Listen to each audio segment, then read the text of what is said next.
Alhamdulillahilladzi anzala ala abdihil kitaba wa lam yaj'al lahu 'iwaja. Ashhadu an la ilaha illallah wahdahu la syarika lah wa ashhadu anna sayyidana Muhammadan 'abduhu wa rasuluhu la nabiyya ba'dah. Allahumma fashalli wa sallim wa barik ala Muhammad wa ala ali Muhammad. La haula wa la quwwata illa billah aliyul azim. Amma ba'd. Sadaqallahul azim. Usikum wa nafsi wa iyaya bitaqwallah faqad fazal muttaqun. Ya ayyuhalladzina amanu taqullaha haqqa tuqatih wa la tamutunna illa wa antum muslimun. Qul huwallahu ahad, Allahus samad, lam yalid wa lam yulad wa lam yakul lahu kufuwan ahad. Tiada sikap yang terbaik bagi hamba yang bertauhid, yang tidak lama lagi kita akan diwafatkan oleh Allah. Maka jadwal keputusan menyertai kita jam, menit, detik. Maka dengan kesungguhanlah bertakwa. Dan khatib berwasiat, jalankanlah atas perintahnya dan jauhkanlah segala apa yang dilarangnya. Ma'asyiral muslimin jamaah Jum'ah rahimakumullah. Hakikat rukun Islam adalah syahadat. Hakikat syahadah adalah al-jihad. Ishadu bi anna lahu muslim. Tampilkanlah, terapkanlah bahwa dirimu sebagai seorang muslim. Jadi syahadat bukan sekedar ucapan atau keyakinan, tentu akan lebih dari itu. Keyakinan, ucapan, dan dibuktikan bahwa dia seorang muslim. Kalau hanya sekedar ucapan, tentu Abu Jahal, Abu Lahab akan mengucapkannya. Karena di balik konsekuensi itulah mereka tidak berani mengucapkan syahadah. Karena di dalam syahadah ada tauhid, nur Allah dan nur Muhammad yang masuk pada tetesan cahaya Allah pada diri kita. Sehingga kita bisa mengenal apakah ini perbuatan baik dan buruknya. Karena itu serta membersihkan jiwa seseorang dari sifat kekotoran dan kebinatangan. Makanya Abu Jahal, Abu Lahab tidak berani mengucapkannya. Beruntung kita pengikut Nabi besar Muhammad Sallallahu Alaihi Wasallam yang selalu bermujahadah, riyadah, menentang, melawan hawa nafsunya. Hijabnya akan terbuka, terjadilah mukasafah atau kasab. Nanti akan diberikan ilmu laduni, rahasia aneh yang bermacam-macam alamat dari Sang Maha Pencipta. Karena dia selalu melalui suluk ma'rifatillah atau suluku syariatillah, menjalankan bersyariat menuju hakikat. Ada amal bi muftadoh, ada amal bi muftadoha, menjalankan seluruh bersyariatillah, akan jadilah hamba yang salih, yang mursyid masuk kepada dirinya. Itulah hakikat syahadah. Yang kedua, salat. Hakikat salat adalah zikir. Surat Toha ayat 14. Innani anallah la ilaha illa ana fa'budani wa aqimis salata lidzikri. Sesungguhnya akulah Tuhanmu, tidak ada yang berhak diibadahi kecuali aku, maka sembahlah aku dan dirikanlah salat. Sesungguhnya salat itu untuk mengingat aku. Dirikan salat. Memang secara harfiah makna salat adalah zikir, menyebut mengingat Allah, berdiri menyebut mengingat Allah, ruku menyebut mengingat Allah, tahiyat menyebut mengingat Allah, atas salam sekalipun menyebut mengingat Allah, menyebut namanya, mengingat namanya. Di situ ada rojak, ada khauf. Benar-benar dia berharap ridha Allah, benar-benar dia takut dan murka dan azabnya. Maka rozak dan khauf akan bergemuruh di batinnya. Kenikmatan dalam ibadah. Inni wajjahtu wajhiya lilladzi fataras samawati wal ardh hanifan muslima wa ma'ana minal musyrikin. Indahnya ketaatan dalam ibadah. Dia bawa selesai sholat, tanha anil fahsai wa mungkar. Maka sholat mencegah dari perbuatan keji dan mungkar, dari sifat fahsa. Apa itu fahsa? Lacut. Apa itu lacut? Kurang ajar kalian kepada Allah, keterlaluan kalian kepada Allah, tidak sesuai makna sholat dalam kehidupannya. Mengapa ada orang sholat jelas, sholatnya belum ketingkatan makom pada zikirnya, hanya jasad yang bertakbir, belum roh, hanya rukuk dan sujudnya bertakbir, tapi rohnya belum zikir ke Allah. Fawailul lil musallin alladzina hum an salatihim sahun. Cilakalah orang-orang yang hatinya lalai. Kalau sudah cilaka kan artinya berbahaya. Hatta yang dakora yang sakam ro'atalak, sehingga dia lupa berapa rokaatnya. Pasti pikirannya melayang-layang, pasti rohnya itu ngawur. Belum sejati siapa yang kita hadapi, siapa yang kita berhadapan, karena kita tidak sanggup berhadapan dengan Sang Maha Pencipta yang menatapnya, yang melihatnya, memperhatikan pada diri kita dalam keadaan sholat. Yang ketiga adalah zakat. Hakikat zakat adalah sofwah, suci, berkembang. At-Taubah ayat 103. Hud min amwalihim shadaqatan tutahiruhum wa tuzakihim biha wa sholli alaihim. Ada tazkirah, ada tazkiyah, dimulai dengan toharoh, maliyah.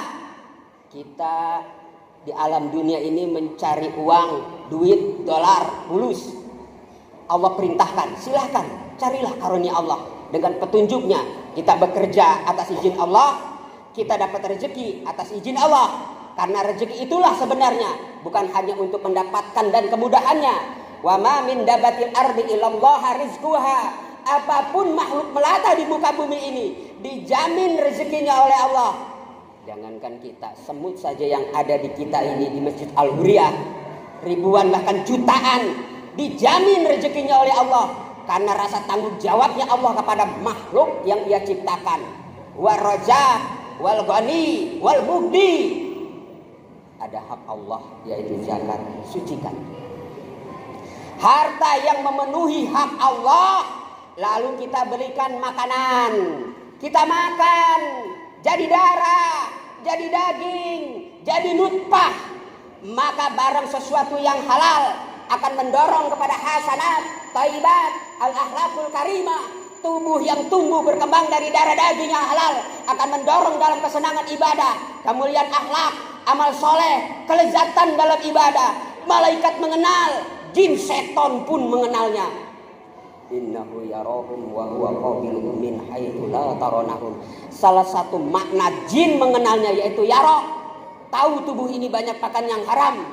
Kalau mungkin yang kita makan tahu, tempe, ayam, atau kita cara mencarinya, bekerja dia siang malam dapat gaji, tapi tidak menunaikan hak Allah, dia sudah makan barang yang haram. Kalau tidak dijakati, timbul akhlak mazmumah, hijab dalam ibadah, malas dalam ibadah, maunya maksiat. Kalau sudah maksiat, senang melakukan dosa, biasa-biasa saja. Berdusta biasa-biasa saja. Tidak berada menyesal, tidak sholat 5 waktu biasa-biasa saja, tidak merasa bersalah, tidak merasa menyesal pada dirinya. Inna Allah malikaf, dia uzzatil istiqamah, dia uzzatil ibadah. Ketahuilah wahai jamaah sebuah, awal dari hukuman Allah kepada orang-orang yang beriman, Allah cabut kenikmatan, kelezatan dalam ibadah. Dia ibadah tapi tidak lezat, dia sholat tapi tidak nikmat, dia baca Al-Quran tapi tidak betah, hanya sekedar gugur kewajiban, tidak ada bekas, tidak ada atsar, tidak berpengaruh dalam kehidupannya. Ibadah mah ibadah tapi dusta jalan terus, sholat mah sholat tapi gibah jalan terus. Dan orang semacam ini jangan harap kemuliaan akhlak pada dirinya. Orang yang paling mulia di muka bumi ini adalah nikmat iman. Indah sekali nikmat. Jangan sampai kenikmatan kita ini dicabut oleh Allah.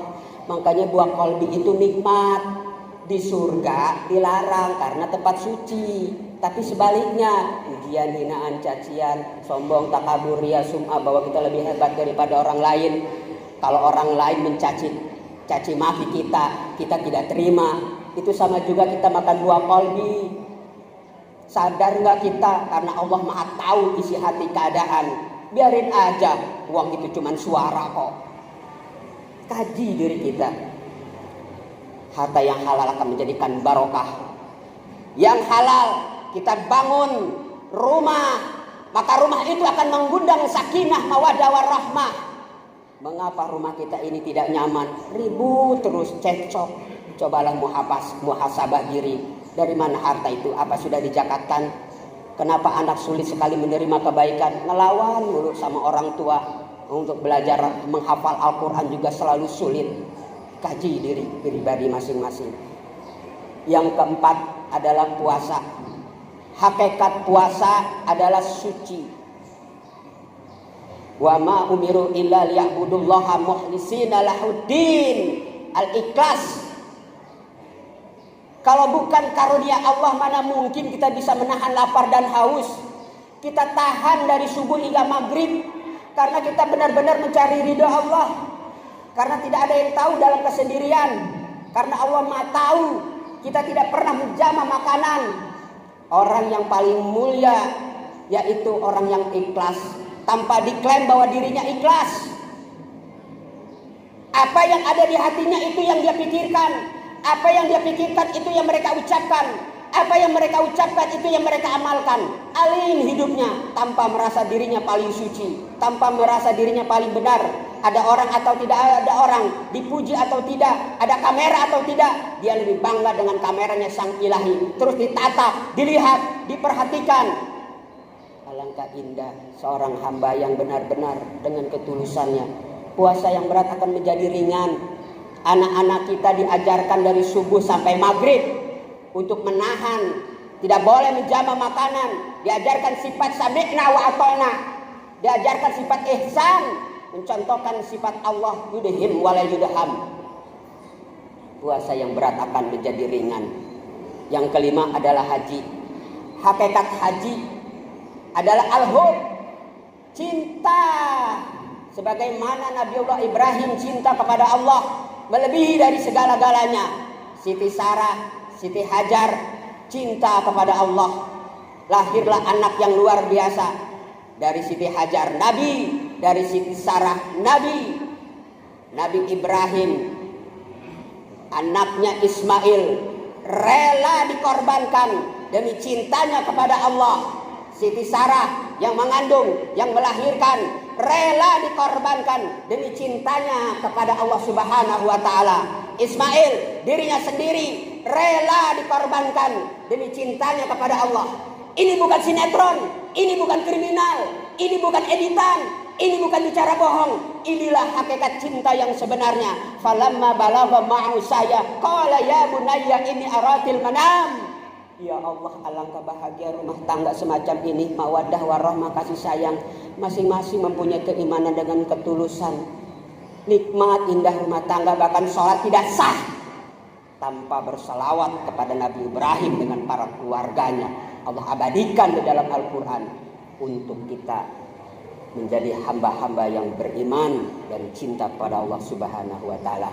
Inilah hakikat rukun Islam. Mudah-mudahan kita jalankan sepenuhnya dengan tulus dan ikhlas. Mudah-mudahan ada manfaatnya agar hamba-hamba yang bertauhid jamaah semua agar diselamatkan oleh Allah dari dunia sampai akhirat. Amin ya Allah ya rabbal alamin. Barakallahu li wa lakum fil Qur'anil azim wa nafa'ani wa iyyakum bima fihi minal ayati wa dzikril hakim wa taqabbal minni wa minkum tilawata wa syamin alim fastaghfiruhu innahu wal ghafurur rahim.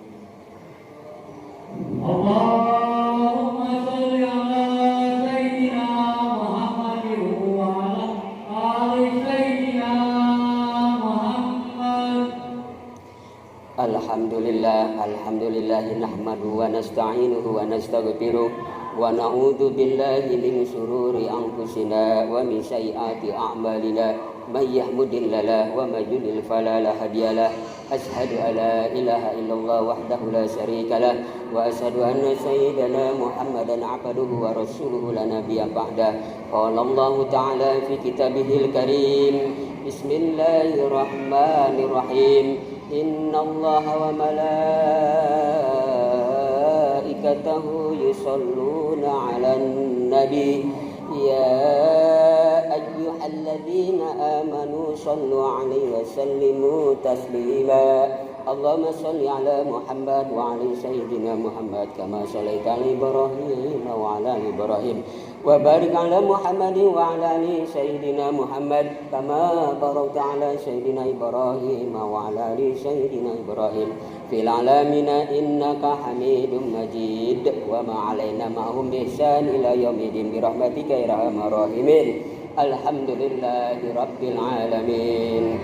Hamdan syakirin, hamdan na'imin, hamdan wa yukafi'u majidah. Ya Rabbana walakal hamdu kama yanbaghi li jalali wajhikal karim wa 'azimi sultanik. Allahumma shalli ala Muhammad wa Muhammad. Rabbana hab lana min azwajina wa dhurriyyatina qurrata a'yuni waj'alna lil muttaqina imama. Rabbana wa li ikhwanina alladhina sabaquna bil iman ولا تجعلوا في قلوبنا للذين آمنوا ربنا إنك رؤوف رحيم. ربنا يا الله آتنا في الدنيا حسنة وفي الآخرة حسنة وقنا عذاب النار والحمد لله.